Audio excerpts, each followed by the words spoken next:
যশোরের অভয়নগর ভবদহ অঞ্চলে পানিবন্দী শত শত পরিবার, ভেসে গেছে মাছের ক্ষের, তলিয়ে গেছে ফসল।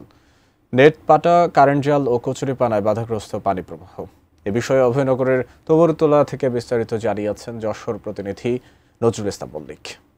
যশোরের অভয়নগরের ডুমুরতলা গ্রামে 3 দিনের টানা বর্ষণে এই অঞ্চলটি ব্যাপকভাবে প্লাবিত হয়েছে।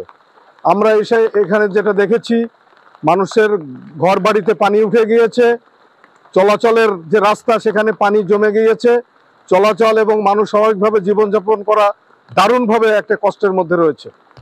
আমরা দেখেছি এখানে তাদের বিশুদ্ধ পানি, সে পানিরও অভাব দেখা দিয়েছে।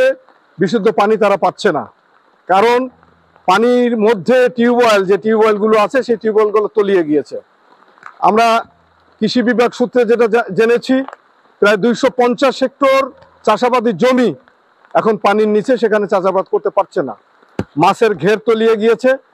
বিশেষ করে এই অঞ্চলে, ভবদহ অঞ্চলের পাশে যে গ্রামগুলো আছে, প্রায় 20টি গ্রাম, 4টি ইউনিয়নের 20টি গ্রামই প্লাবিত হয়েছে, জলাবদ্ধতা সৃষ্টি হয়েছে। এর মধ্যে চলিশিয়া, প্রেমবাগ এবং সুন্দলি সহ পায়রা ইউনিয়নের কিছু অংশ রয়েছে যেটা জলাবদ্ধতার মধ্যে। এই অবস্থা থেকে পরিত্রাণ পাওয়ার জন্য তারা সরকারের দৃষ্টি আকর্ষণ করেছে। তাদের দুর্ভোগ এখন চরমে পৌঁছেছে। এই ছিল যশোরের অভয়নগর থেকে পানিবন্দী মানুষের সর্বশেষ।